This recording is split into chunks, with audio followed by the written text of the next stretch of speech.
Okay, so this is Module 5. This is Chapter 7 in the book. Same thing as always. After completing this module, you should be able to understand the theories and the application of surface mount technology. So this is Section 7, surface mounting of components, and also Section 5.6, jumper wires as it pertains to surface mount. So vias in the land. So this is Section 7.0. Vias in the land. So we discussed vias before in our plated through hole section.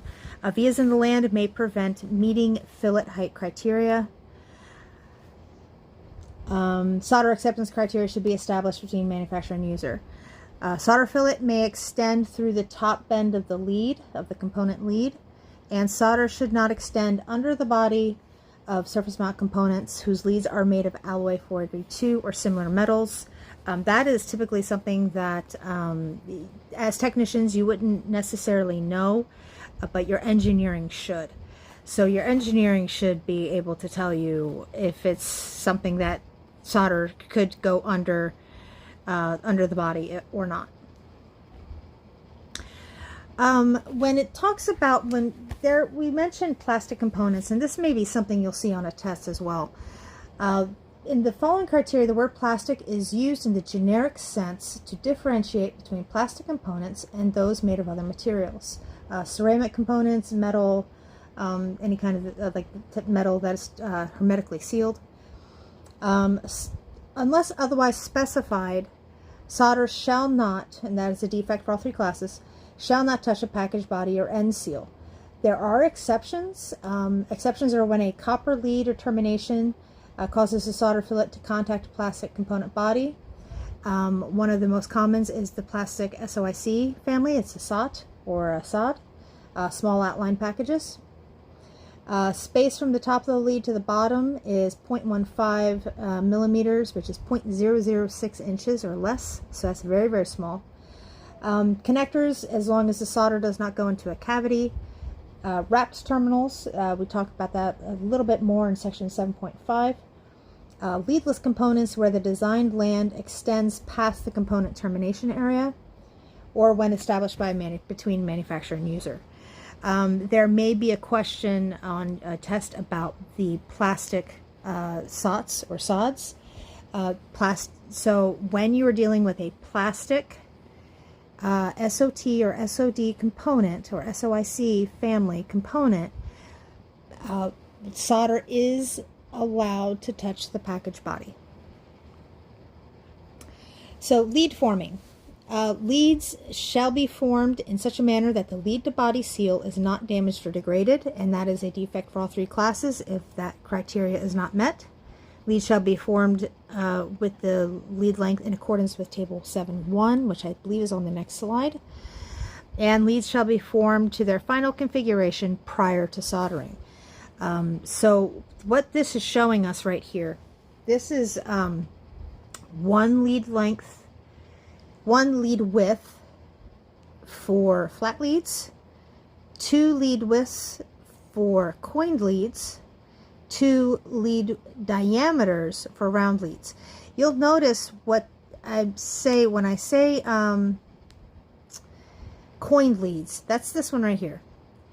And you'll notice the difference between the flat, which is more of a rectangle, and the round, which is an oval or a circle. The coined leads are an oval. They're more like this shape. They're basically, it's almost like a flat lead that either has rounded edges, or they're a round lead that's been squished. So it's one lead width is the formation for flat leads. So if the width is 0.1 millimeters, then the lead long, the L there, should be 0.1 millimeters. 2 lead widths would be 0.2 millimeters, and if this diameter is 0.1, then the W there would be 0.2 millimeters. I'm just giving you general measurements there. Lead deformation lead deformation, which is as far as unintentional bending. So if it's not on purpose, you know, right here, the formation is on purpose. If you have it where it's not on purpose, there shall be no evidence of shorts. Their lead seal shall not be damaged. Electrical clearance shall not be violated. The top of the lead should not extend above the component, and toe curl should not exceed 2 times the thickness or diameter. And this would be a defect. Any of these would be a defect for all 3 classes. Okay, so section 7.1.4, flat pack parallelism. That is a very hard word for me to say. You probably won't hear me say it again. Leads should be formed to prevent non-parallelism. Parallel is when they go straight across. So that's a very bad example because I did not draw that straight. So you have your 2 that are relatively straight. Let's pretend those are straight. So that's parallel. If you have them where they kind of get a little bent and they're not even, that's a should though. Leads on opposite sides of surface-mounted flat packs, such as these, should be formed such that the non-parallelism between the base surface of the component and the surface of the printed board is minimal. Component tilt is permissible, however, the final configuration should not exceed the clearance limit of 2 millimeters. So you can have a little bit of tilt, so if there's a little bit of non-parallelism present, it's acceptable because it is a should, remember should, but as long as it does not exceed the clearance limit of 2 millimeters, which is 0.08 inches, which again is a very, very small amount. Bends shall not extend into the seal. So right here, that's what that's showing. It's actually about to break the seal. And that is a defect for all 3 classes. The lead bend radius shall be greater than or equal to 1 T. T is the nominal lead thickness. So the lead bend radius shall be greater than or equal to 1 thickness lead thickness. That is, however, I want you to know this, that is A1 P2 D3. So that would only be a defect. So if this was violated, it would only be a defect for class 3. Leads shall be supported during forming to protect the lead body seal. And that would be a defect for all 3 classes.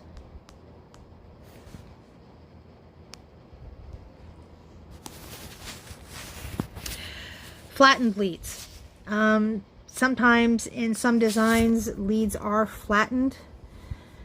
They go from a round lead to a flattened lead. This used to be more common in the industry when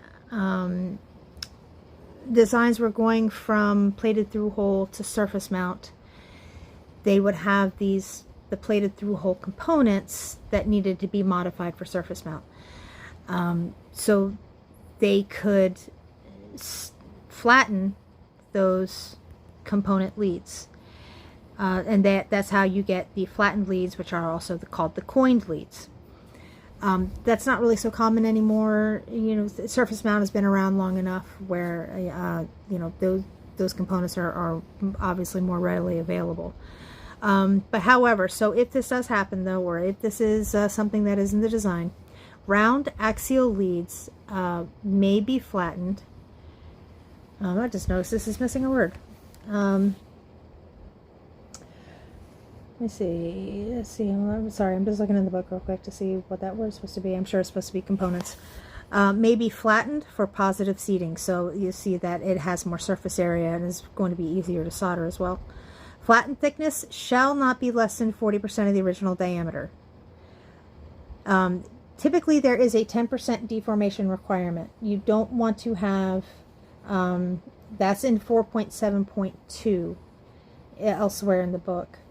There is a lead deformation limit where the lead shall not be flattened more than 10%. In this case, that is exempt because this is done on purpose. You know, when it's an accident, you don't want it less than 10% changed. when it's on purpose, they shall not be less than 40% of the original diameter. So you want them flattened enough to where you get this result, but you don't want it so flat that it's almost straight. It should be, shall not be less than 40% of the original diameter of the round lead. So here, just to continue on with that. So plated through-hole components shall not be surface mounted unless the leads are formed to meet SMT requirements. So this, basically. Tempered leads shall not be formed to comply with this requirement. You'll see the difference here. So this plated through-hole component was modified, and then looks like it was coined to make it acceptable for surface mount technology. So 7.2, leaded component body clearance. The maximum clearance between the leaded component and the board should be 2 millimeters. So that's a should. That's not necessarily a shall, that's a should. Should be 2 millimeters. Parts insulated from circuitry or over surfaces without exposed circuitry may be mounted flush. So that should be 2 millimeters. The body of a surface-mounted axial leaded component should not be spaced above the board more than 2 millimeters. An exception is if the component is mechanically secured. So if it's you know, secured down with hardware or with staking material. Sorry, I couldn't think of the word. So if it has, you know, if it's staked down or somehow other, you know, screwed down or something with a, you know, an external clamp, that would be the exception there to that rule. Parts configured for butt eye lead mounting. Just so you know, if I ever do say butt mounting, it does kind of make me go like a 12-year-old boy because I am in general inappropriate. Plated through hole parts may be modified for butt mounting on class 1 and 2 and shall not be permitted on class 3. So there may be a question about this in your test. So just remember that that parts that are modified for this mounting type are not permitted on class 3. You'll see how this looks here. What this means is that, so like, you know, these, so like this one, we installed these for plated through hole. To make it acceptable for surface mount, they've cut down these legs here. They've cut down these sections right here, and they've made it like this. That would be permitted on class 1 and 2, but not for class 3. Solder charge terminations designed for butt mounting may be acceptable for all classes. So solder charge terminations is what this is. It's kind of hard to see. But what a solder, let's see, so hold on, I'm looking in the book. So, components with solder charge terminations designed for mounting may be accepted for all classes. That is in section 7.5.10.2, so we discussed that later. Any other style of the butt mounted termination shall have acceptance criteria as established between manufacturer and user. That is only required for class 2 and 3. That is not a requirement. That is N1, D2, D3. That is supposed to be a D. I was doing D3 in my head at the same time. It came out as a B. Sorry about that.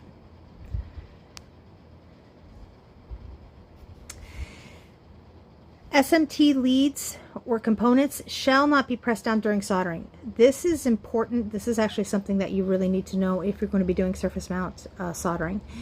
Don't push these down because what happens is that, so say if you're putting down a lot of pressure, if you're putting down a lot of pressure here, if you're putting pressure down at the top of this component, I'm going to actually delete that because I don't like that way that. So if you're putting down pressure with this stick on top of this component and you're soldering and it's in that place, when you release this pressure, this component is going to want to pop up with it.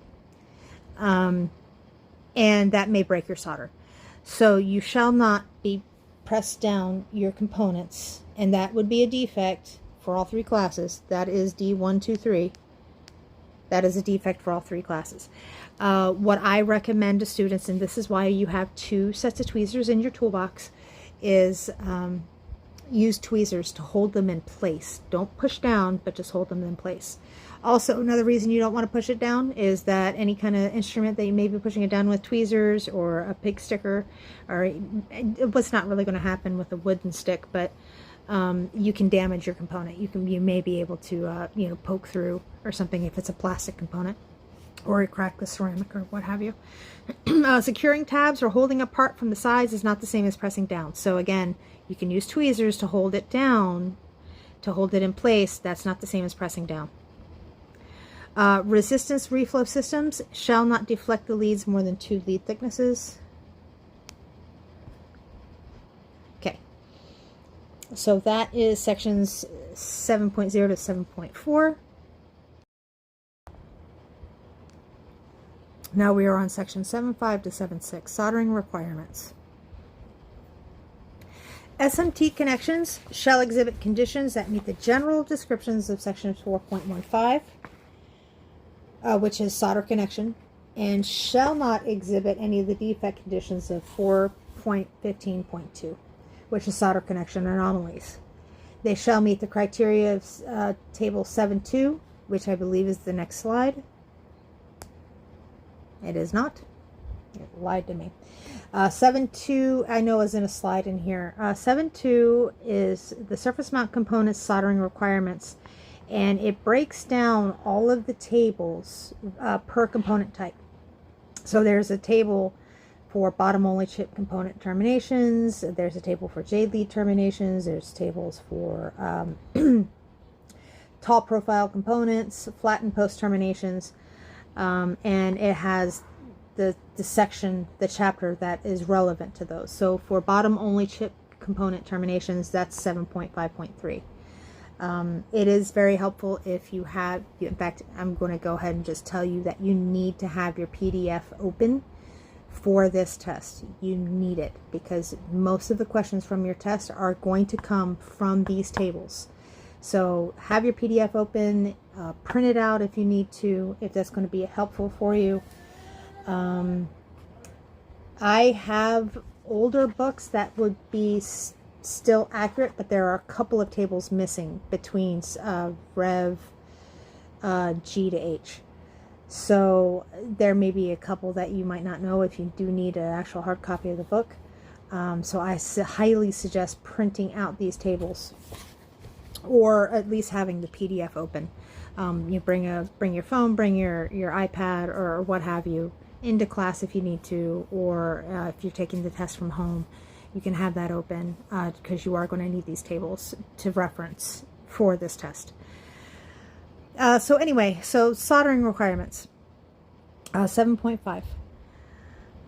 Surfaces or termination ends or sides that are not wettable by design are exempt from solder wetting requirements. So like what that's showing is that there's no wettable surfaces here on the inside of this J lead. So if you can't wet solder to it, it's not going to apply to any kind of wetting requirements. See what I mean? Solder fillet wetting to the sides or ends of the leads is not required unless specifically stated. So this right here, this is called the D-pack. We will be soldering 2 of these on your boards. This is also important to know. For components with multiple termination types, each type shall meet their applicable requirements. So on a D-pack, we have a thermal plane termination, and we also have a flat gull wing lead.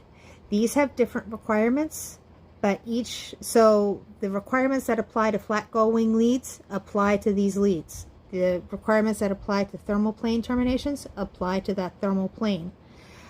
This one's important that I want everyone to know and to really kind of get familiar with, because it is a component that tends to lead to problems in the lab. I see a lot of instances where there's not enough solder on the thermal plane section. Component misalignment. A degree of misalignment is permitted to the extent specified in tables 7.3 through 7.24, which is where the tables are for each different type of component. There is some misalignment allowed, as long as there is going to be a good connection. A tilted or raised component shall not violate minimum electrical clearance, exceed maximum component height requirements, or affect fit form or function. And these would be defects for all three classes, both of these. If this wasn't met, I want to make that. So if these are not met, that is a defect for all three classes. Some dimensions are not inspectable and are identified by notes. This is another thing. In these tables, you really need to pay attention to the notes, because that's where a lot of your answers are going to be, or information that you need to know. Dimension G is mentioned a lot, is an important characteristic of solder connection reliability for leadless components. G is the fillet thickness. Is the solder fillet from the top of the land to the bottom of the termination. And that is, the thicker you have, the better, just because then you know that you have enough solder there that is properly soldered. It is a little bit easier to look at to see, yes, okay, I did this right, and you can check the wetting a little bit better.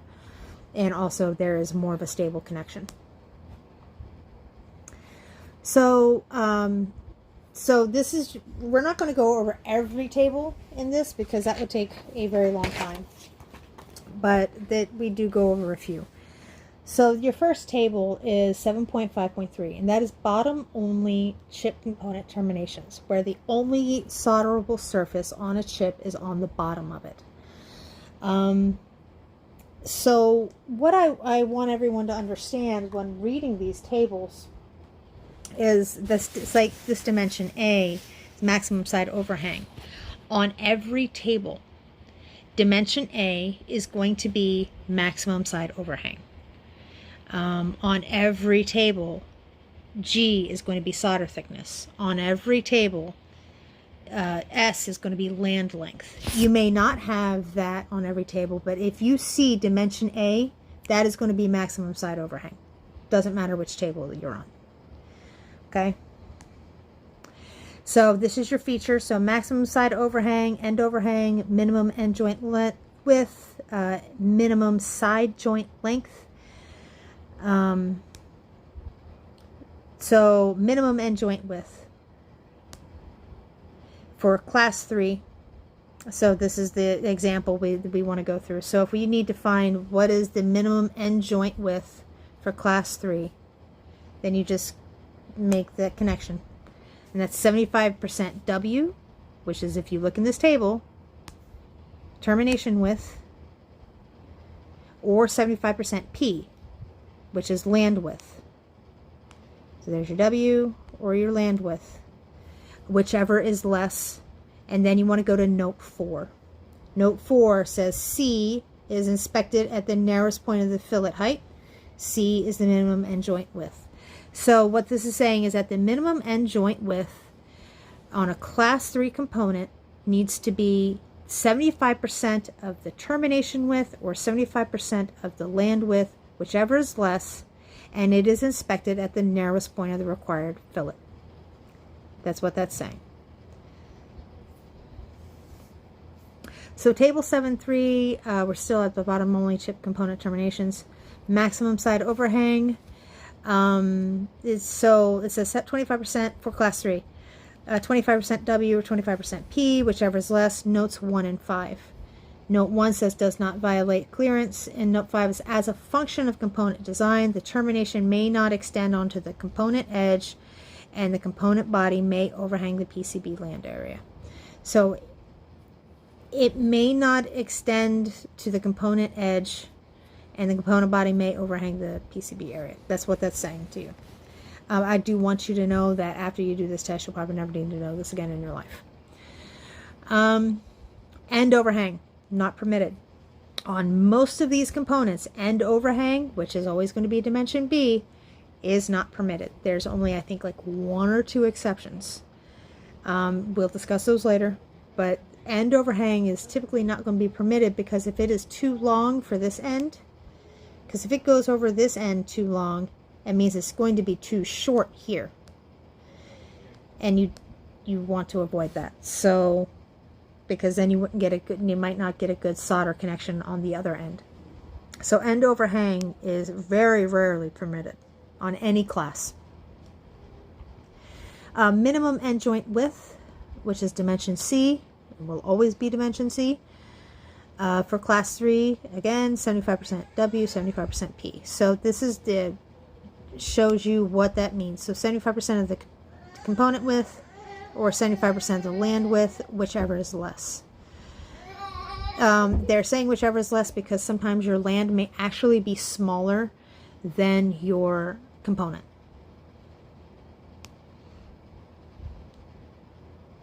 Minimum side joint length is going to just, for all 3 classes, note 3, wetting is evident. Can you see it? Is it wetted? Can you see that there's wetted on the side joint? Yes. Okay, good. There you go. Same thing for maximum fillet height and minimum fillet height. Because this is a bottom only termination, it doesn't go up the sides. It's not going to have a component height, fillet height or anything like that, because there's nowhere for it to go. It doesn't go up the component. It's only on the bottom. So you just make sure that the solder is wetted and you've met everything. Same solder thickness, wetting is evident. Minimum end overlap is 75% R, which is R is going to be your termination length. So for 7.5.4, now we're moving on to rectangular or square end chip components. So that's 1, 2, 3, or 5-sided. So this is the difference. So 1 face termination is where it's just on the front. 2 face termination is where it's the front or the bottom. 3 face termination is where it's top, front, or bottom. And 5 face termination is when it's top, front, or bottom, or either side. Obviously, there can't be a 6-side termination because the 6th side is the inside of the component. These criteria apply to chip resistors, capacitors, network passive parts, and cylindrical components with square ends. For one-sided termination, the solderable side is the vertical end face of the component. So that's when you need to be concerned with fillet height, because the fillet is going to be on the front of the component. The components we solder in our class are 5-sided components for the chip capacitors and the resistors that we have. I would think that they're probably a little bit easier to solder myself. So for this table, this is what the table looks like. This can be overwhelming to look at first, but once you get to where you can learn what these tables are telling you, they're very helpful in finding the information. If you are someone who is not very good at understanding tables, because not everyone is, I highly, highly, strongly suggest coming into class to do your exam. Because I'm more than willing to help you with your tables. There's a lot of information in these tables, and sometimes it can be a little confusing to find information. So I highly, strongly suggest being in class, or at least utilizing me as a resource to help you decipher information if there's something you're stuck on. What this picture right here in the left hand is showing us is how small these components are. Like this one right here, I think that might be the size. It's either that one or that one that we're going to be soldering in R7, R8. I think it's this one. I think it's that one, the one I call the pepper flake. I think that's that size. That's how small they are.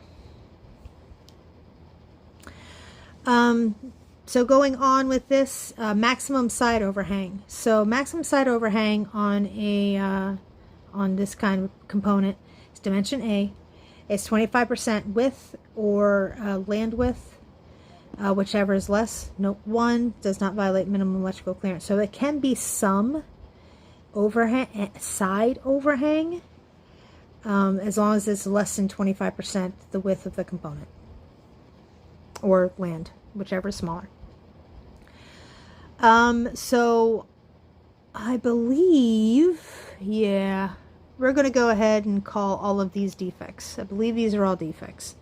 Yes, they are, because this one's actually got end overhang. This one here, this is end overhang here. You know what, I'm going to change the color on that so you can see it a little better. This is end overhang. This is way too much side overhang. And while this one's not as bad, this one is the bad one. This is more than 25% of the side overhang. Defect, defect, defect. Yep. End overhang. So this is what I was showing you, that the end overhang is not permitted, because when you have it where it's too long here, it's making it way too short here. And if this was overhung any more, it would be completely off this land on the left. Minimum end joint width is 75% W or 75% P. These are fairly typical dimensions for this particular measurement on these chips.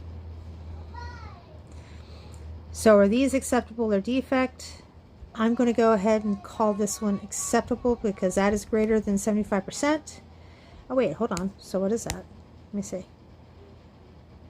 I guess maybe it's not. Maybe it's not 75%. Or was it looking at overhang? No, it's not looking at overhang. That must be, oh, I guess, no, I guess it is a little bit, oh, that's where it got me.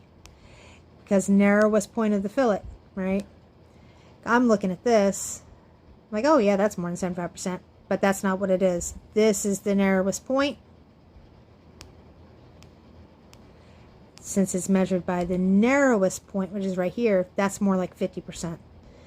That's where that got me. So that's actually acceptable for class 1 and 2 because it just needs to be 50%, but it is a defect for class 3. So that's acceptable class 1 and 2. It's a defect for class 3. This one is obviously just a defect for all 3 because that's not even 25%. Minimum side joint length is wetting is evident. Can you see that the solder is there and the solder is good and it is wetted between the component and the land with the area that you're soldering onto the board? Yep. Okay, cool. Maximum fillet height. Look at note 4. Maximum fillet height may overhang the land or extend onto the top as long as it does not touch the top or the side of the component. So if you have a little bit too much solder here, as long as it's not on the ceramic part, and when it says the side, it means this side. Here is fine because this is the solderable area. This is okay. This is the solderable area. As long as it does not touch the ceramic, it's fine. It's fine for all 3 classes. A minimum fillet height is G, so your solder thickness plus 25% of the fillet. See, so H is termination height, or G plus 0.5 millimeters, whichever is less. That's a little bit too much math for me to figure out in my head right now, but so it's basically 25% of the height of your component. So if your component is 1 millimeter high, it needs to be 0.25 millimeters high. Acceptable or defect? I am going to say that might be yes, that's a defect. Because that is a defect because it does not go up to the sides. There is no fillet height here. It's only on the bottom. That's totally acceptable for a bottom only termination, but when it's a 2 or a 1, 2, 3, or 5 sided termination, there is a fillet height requirement.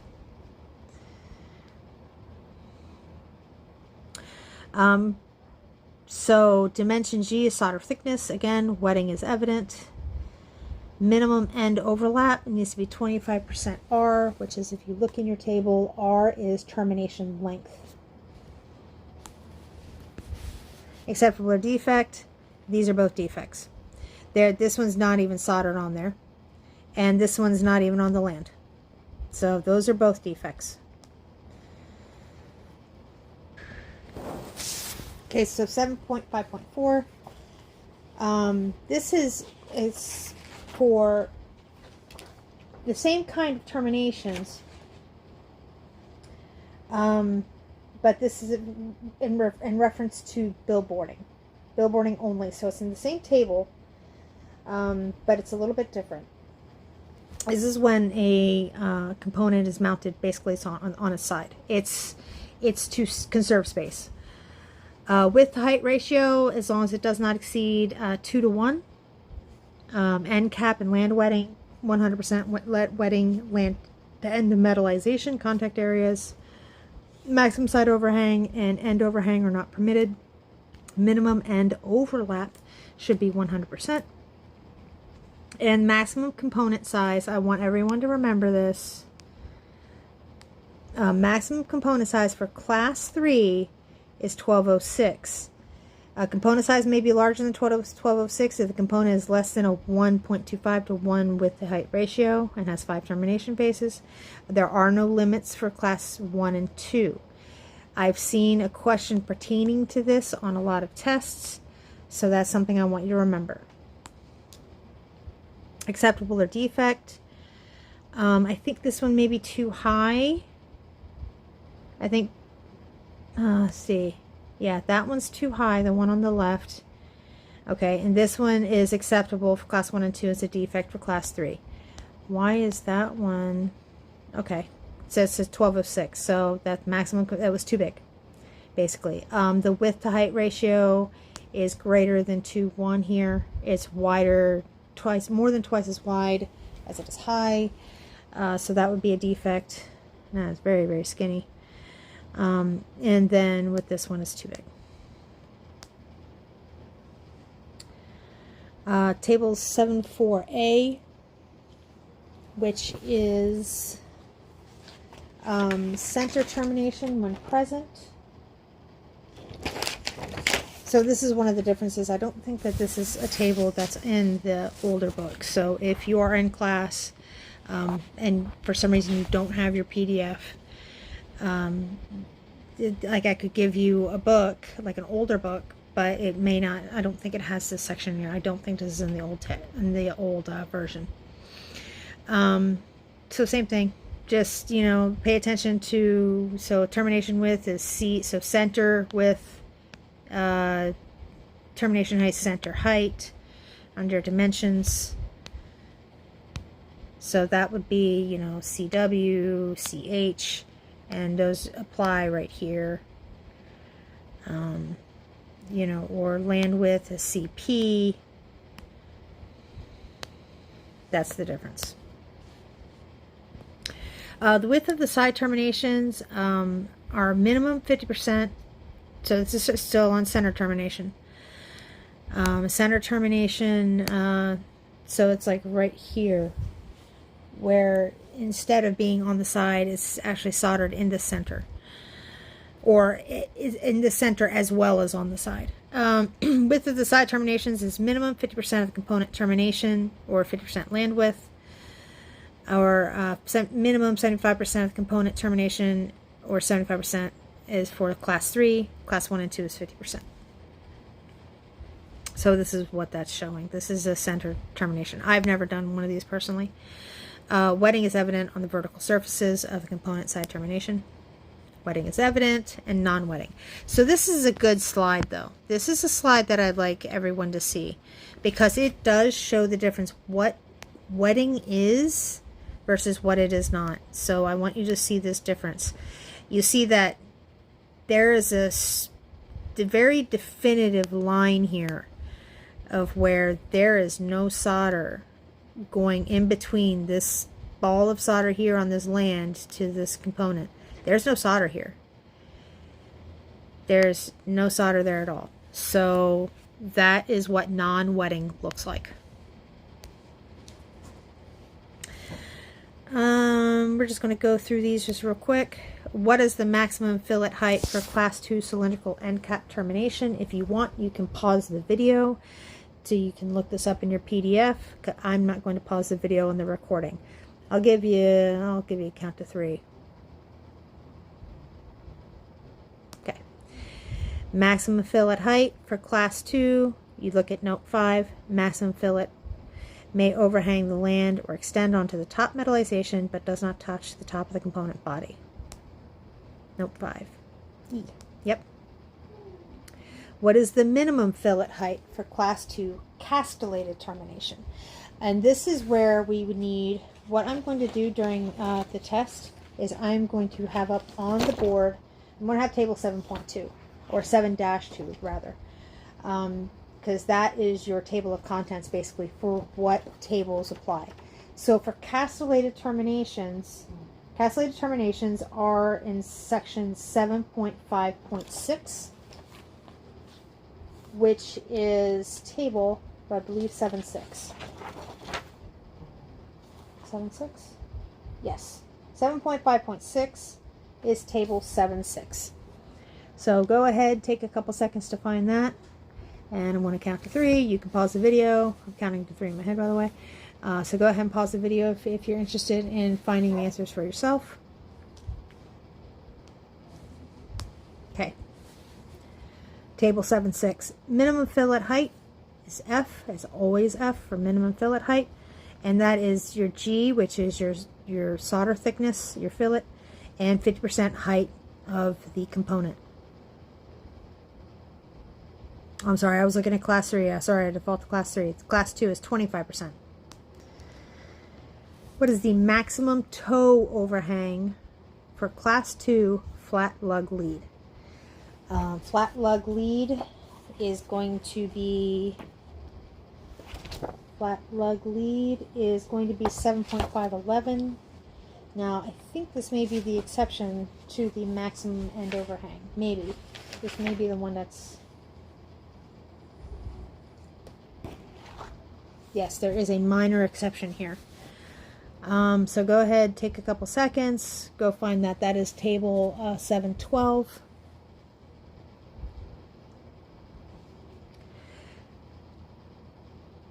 So this is what a flat lug lead looks like. Maximum end overhang or maximum toe overhang is not permitted, but only for Class 2 and 3. Class 1 is, as long as it does not violate minimum electrical clearance, it would be actually acceptable. This is new to this rev. This is new. This used to not be this way. These were always not permitted. So that's, you know, sometimes these things change. So for Class 2 and Class 3, that is not permitted. What is the minimum side joint length for Class 1 flat gull wing leads? So flat gull wing leads, where'd it go? Flat gull wing leads are 7.5.7, which is table 7.7.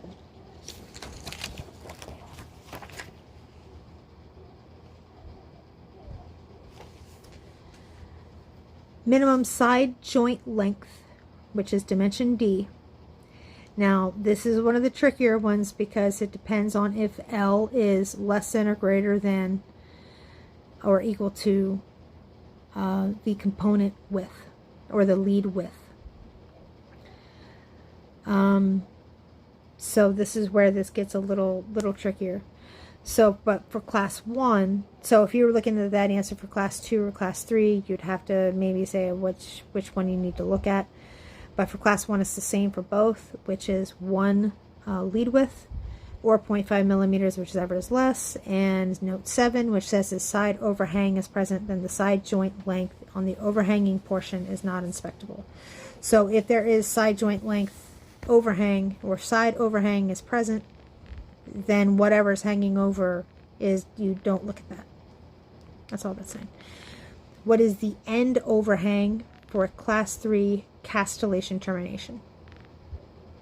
The end overhang, not permitted.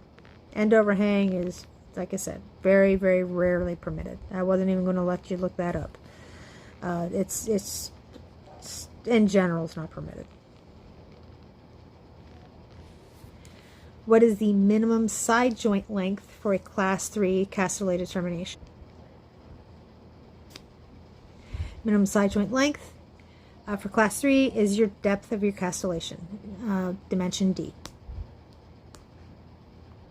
Maximum side overhang for Class 2 flat gull wing leads.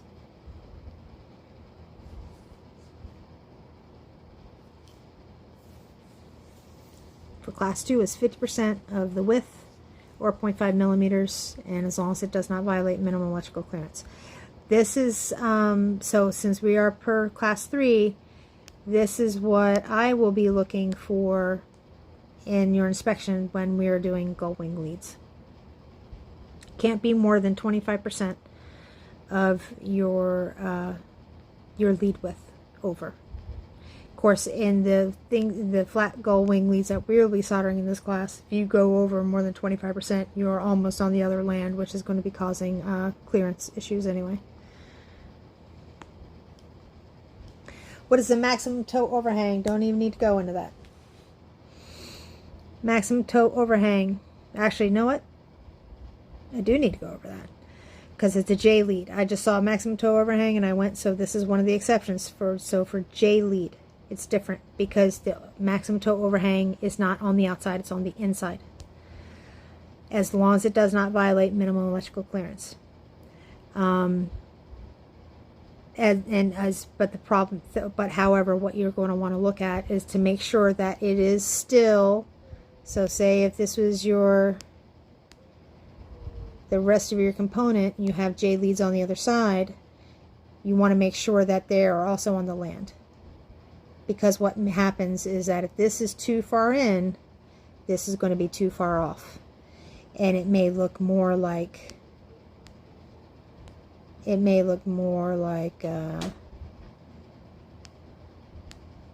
this.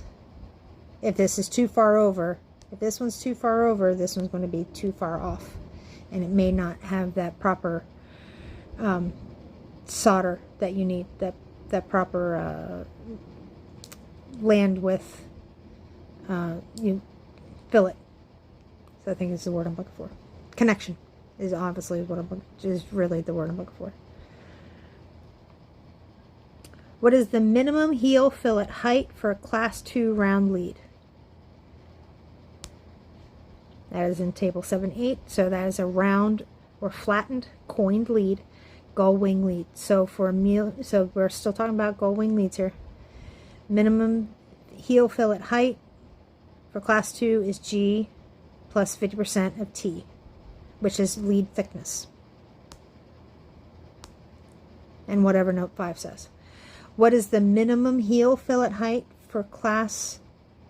So what was the difference there? So the minimum heel fillet height for class 2 round leads. And then what is the minimum heel fillet height for class 3 flat gull wing leads?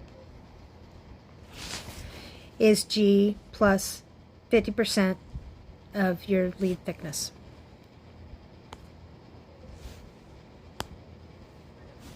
What is the maximum side overhang for class 3 cylindrical end cap terminations? And just so you know, this is going to be very typical of the kind of questions you'll see on the test. So when I say that you're going to need the tables, this is what I'm talking about. Maximum side overhang for class 3 cylindrical end cap terminations, so these round ones, which we will be doing in our capacitors. We will be soldering these in our capacitors. Maximum side overhang is 25% of the width or 25% of either the component or the land, whichever is less. What is the maximum toe overhang for a class 2 modified through hole termination? This is also one that is new to Rev H. Modified through hole was not a consideration in previous revs of this book.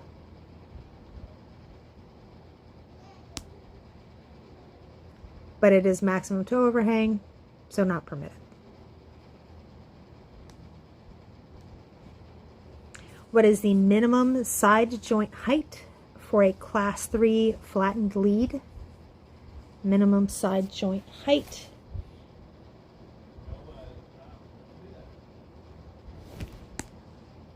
Which is going to be Q, your dimension Q. G plus 50% T, which is thickness, and note 6.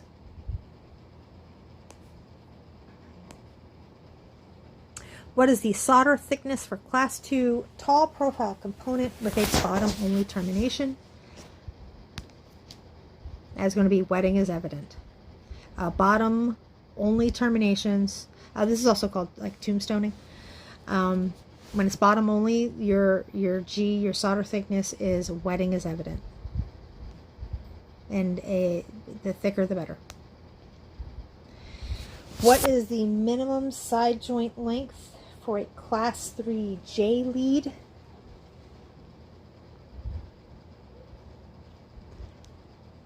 Minimum side joint length is dimension D. It's 150% of the width. So the width is going to be, 1 millimeter. It should be 1.5 millimeters for class 3. And like I said, again, the numbers I throw out are just generic numbers. Minimum fillet height for class 2 solder charge termination.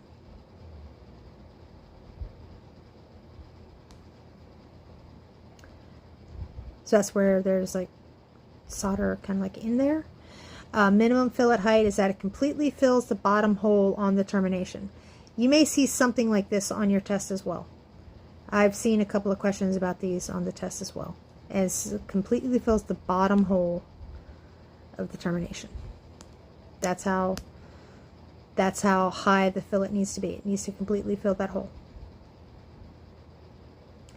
What is the minimum end joint width for a class 3 inward formed L-shaped ribbon lead?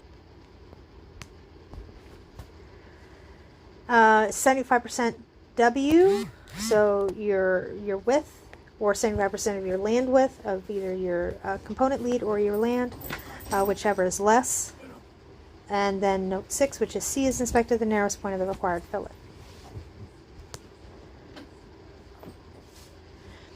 What is the minimum end joint width for class 2 tall profile component with a bottom only termination? Remember, the bottom only termination is your important. That's what's important, the bottom only termination.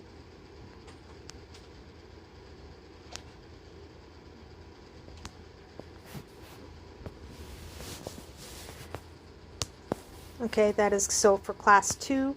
It's going to be 75% of the component width, which is, and C is inspected at the narrowest point of the required fillet.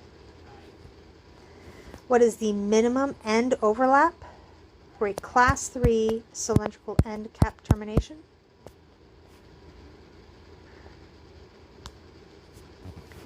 Minimum end overlap for class 3 is going to be 75% R, which is your soldering error, I think. I always forget. R is going to be your termination length, right? I think so. I'm looking at random tables, trying to find where R is. R isn't on a whole lot of them. Termination length, yeah. What is the maximum side overhang for a class 3 flattened lead? That's round or flattened coined gull wing leads. So it's class 3 flattened lead is 25% or 0.5 millimeters. And I know I've seen that one on test 2 because I actually knew that answer before I even had to look. So I've seen that answer many times, I think. So I think I've had to see that question a lot. Okay, that is it for the table exercises. Okay, so now we're at 7.5.14. We are almost done, by the way. We're on slide, I believe, 75 out of 112. Most of those sounds like a lot, but most of those slides were those questions. Criteria assumes an inspection process of X-ray or visual inspection. Surface mount array packages, so ball grid, BGA's ball grid, micro or column grid. These are soldered underneath, and they're typically like a wave machine or some other sort of application of heat, and the solder is completely contained underneath the component. So you can't inspect it because it's completely hidden. So you need to have some sort of visual inspection done, or with an X-ray. That is what's expected for the inspection of these components. Visual inspection of the perimeter solder terminations should be performed whenever practical, so whatever you can see, inspect it. Solder balls or columns shall not be absent unless specified by design. So table 715 is ball grid array components with collapsing balls. So like when these are soldered, they'll flatten. So solder ball offset does not violate minimum electrical clearance for alignment. Clearance, as long as it does not violate minimum electrical clearance. Soldered connections shall have no solder bridging. They should contact and wet to the land, forming a continuous elliptical round connection. So it needs to be flattened a little bit, like that oval shape. That's the elliptical shape they're talking about. Voids, there should be 30% or less voiding of any ball in an X-ray image area. So you can only tell if that void is there with an X-ray, but if you look at it with an X-ray and you see a void that is greater than 30% of that ball area, then that would be a defect for all three classes. But that's only for collapsing balls. Now, non-collapsing is that they're going to stay in that round shape. The alignment is that the offset does not violate minimum electrical clearance, that they should be soldered where they need to be soldered, basically. They can't be on the land next to them, because then you're going to screw up your entire circuit.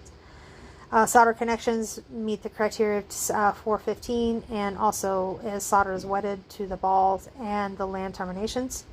And voiding criteria is not established for these, because there's not going to be a void unless the void would have been looked at in the manufacturer of this component itself. So that's going to be completely different. It's a different IPC document. I'm not even sure which one it is right offhand. But there shouldn't be a void there because it's already been inspected for the void at the manufacturer of the chip itself. So column grid array with alignment, column perimeter. For class 2 and 3, column perimeter does not extend beyond the perimeter of the land. So this is what a column grid array looks like over here on the left. Minimum 270 degrees circumferential wetting for the portions of the columns that are visible. What is the toe overhang requirement for class 2 ball termination or class 2 BTC bottom termination component? So again, that's table 718. Not permitted. Toe overhang, again, not permitted. Minimum heel fillet height, heel and toe for class 3 P-style termination. These always kind of remind me of teaspoons. See? At least in the drawing. It doesn't look like that on the component itself, but that drawing always makes me think of a spoon. That is for class 3 is G plus 25 component height. What is the minimum heel fillet height for class 2 vertical cylindrical cans with outward L-shaped lead termination? That's such a mouthful.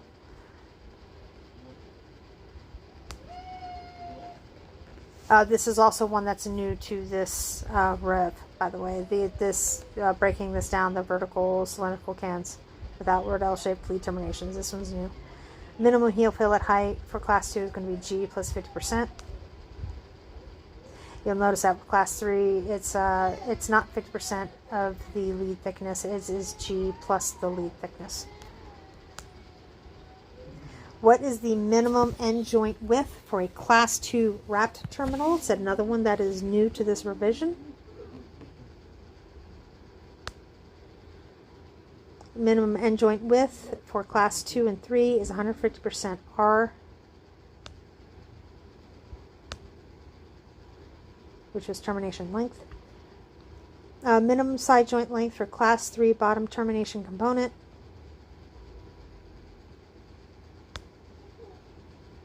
is your minimum side joint length is note 4, which is not a visually inspectable attribute because it's underneath and you can't really see it from the side.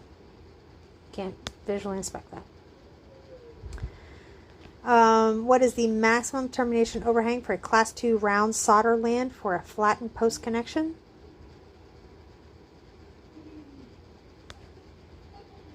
this is what a flattened, so for class 2 is 25% termination widths, note 1 and 2. However, you'll notice something with class 3 here. Class 3, criteria is not established. These flattened post connections, not allowed on class 3. We do not use those on class 3, so that is why there's no criteria established. What is the maximum side overhang for class 3 flexible circuitry flat unformed lead?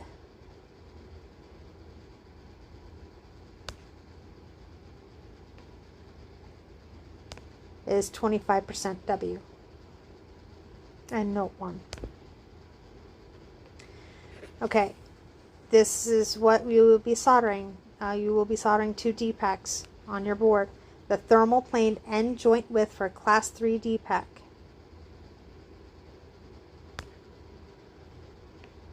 Thermal plane end joint width. So that only applies to this part right here. This is your thermal plane.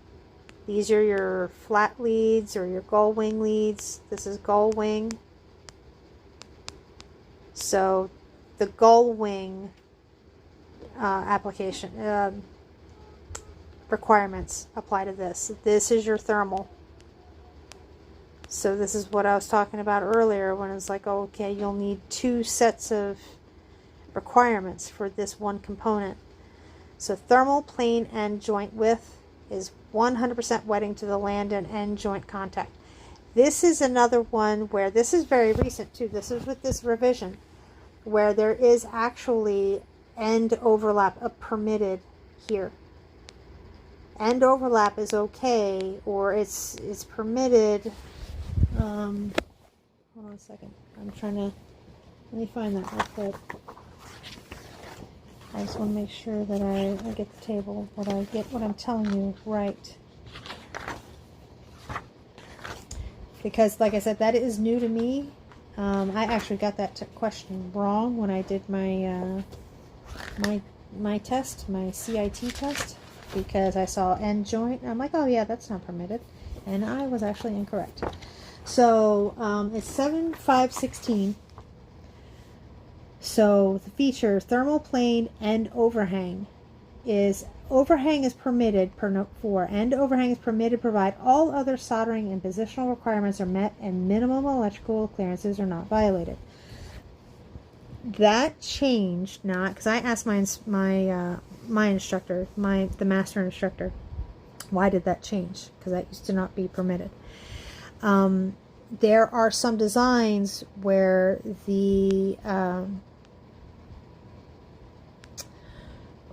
where this section may be smaller, the solderable area may be smaller, and you can't avoid overhang. So what it's saying is that end overhang is permissible as long as other criteria are met. So as long as these are here where they need to be, if this end overhangs a little bit, like so say if this end went here, but these were here and it still was on there and was within the termination requirements for those gull wing leads, that would actually be acceptable. As long as everything else is correct, a little bit of overhang there is actually permissible. That's for the end overlap. Okay, sorry about that. I paused and then I've been talking and I just realized that I was still paused, so I actually don't know where I left off. But anyway, so what I'm getting to is that termination styles that are unique to a particular component. These kind of configurations do exist. There may not be requirements established because there are so many configurations that are unique. Before acceptance criteria can be developed by IPC, there needs to be significant use so that a history of failure data can be captured from multiple users. So this is a component that only, say Motorola designed this, and this is something that is proprietary to their design, and it is only used there. That's not going to have something established at IPC because they need to have failure data from multiple users.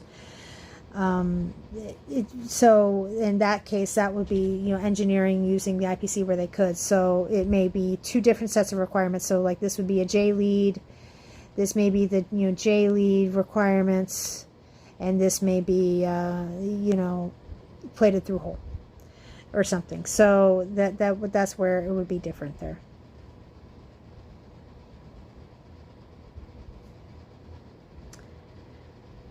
Okay. So now review.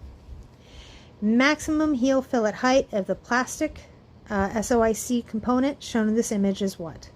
Remember, with plastic, it is acceptable if solder touches the body. So this is acceptable. Maximum heel fillet height, you want to look in table 7.7. This would be acceptable. So heel fillet height.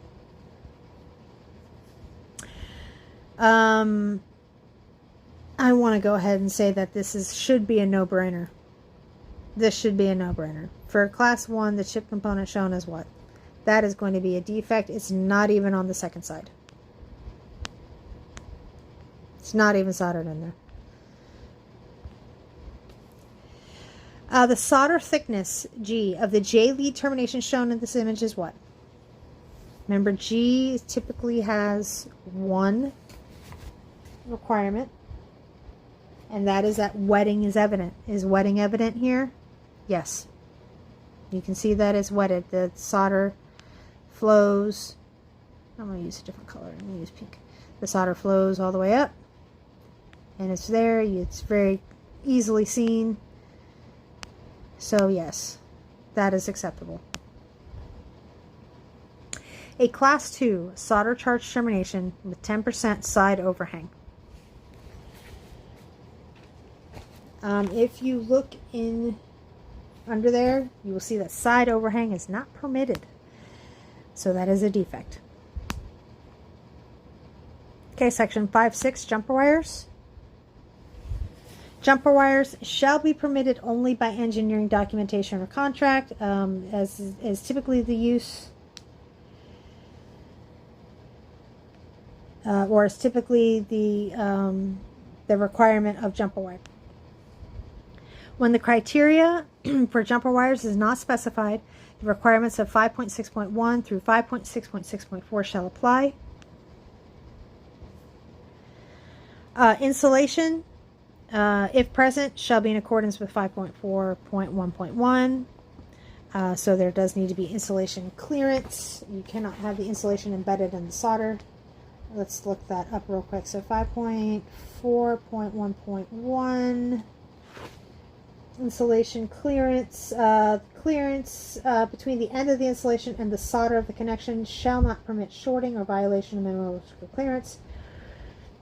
The minimum clearance is the insulation shall not, which so is A1, D2, D3. A1, D2, D3. Shall not be embedded in the solder connection and shall not interfere with formation of the required solder connection. And that is D1, D2, D3. So the insulation for class 2 and 3 shall not be embedded in the solder connection, and for all three classes it shall not interfere with the formation of the required solder connection. The contour of the wires should not be obscured at the termination of the insulation. That's a should, not a shall. Maximum clearance is clearance shall A1, P2, D3 be no more than 2 wire diameters or 1.5 millimeters. And this is in section 5.4.1.1. And also, as always, wire and wire overhang shall not violate minimum electrical clearance.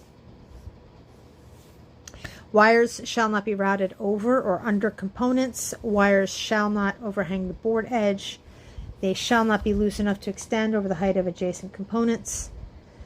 And wires routed over or under other wires are acceptable if insulated. So that is in 5.6.2. So I want to make sure, okay, so for this, wires shall not be routed over or other components. This is A1, D2, D3. This is actually acceptable for class 1. So if you see a question about this on your exam, you need to look in your book. They shall not overhang the board edge. Again, A1, D2, D3. Wires shall not be loose enough to extend above the height of the adjacent components. Again, A1, D2, D3. Insulated wires routed over or under other wires are acceptable unless restricted by engineering documentation.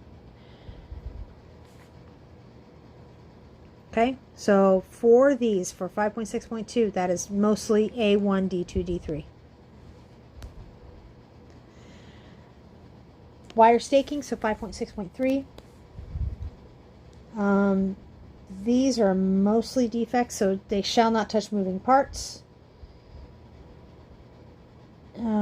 So see, shall not touch moving parts. That's going to be, I'm assuming that's going to be a defect for all three. Sorry, I'm looking in the book.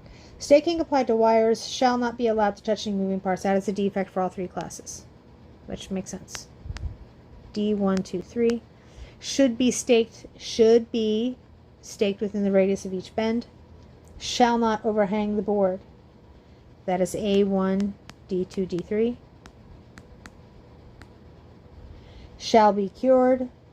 That is going to be a defect for all three classes. If not, wires shall be staked as specified. That is N1, D2, D3.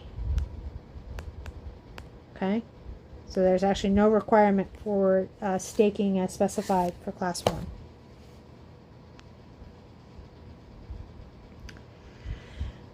For land widths greater than or equal to 6 millimeters, the wire to land interface and fillet shall be at least 2 conductor diameters. For land widths less than 6 millimeters, the wire to land interface and fillet shall be at least 50% of the land width or 2 conductor diameters, whichever is greater.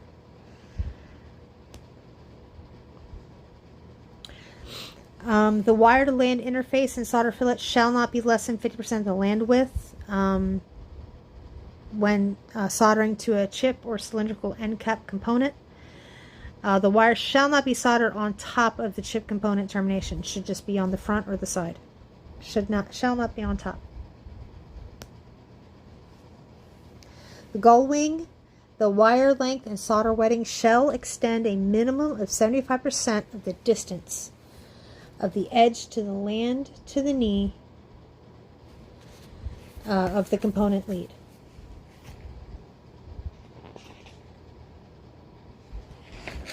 Real quick, this is a defect for all three classes. If these components, for the chip and cylindrical end cap components, if either of these are violated, that is a defect for all three classes. For the gull wings, this is also a defect for all three classes if either of these are not met. The wire end shall not extend past the knee of the component lead, so shall not go up above the knee. So I can't remember if we talked about this or not. I think we did. So just imagine this is a leg. That's your knee, that's your foot, that's your heel, that's your toe, and this is a leg.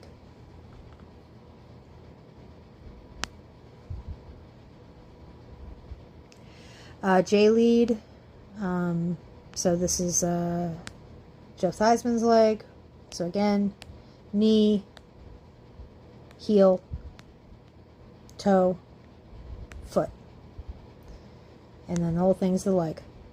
Wire length and solder wetting shall extend a minimum of 75% of the height, but shall not extend above the knee.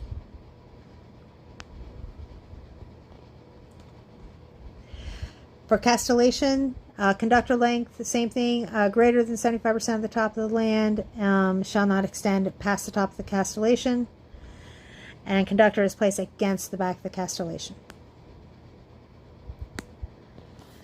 For class 1, if jumper wire staking extends or overhangs beyond the board edge, so remember with jumper wires for class 1, it's a little bit different. So if it extends beyond the board edge, it's actually acceptable. Class 2 and 3, it is not.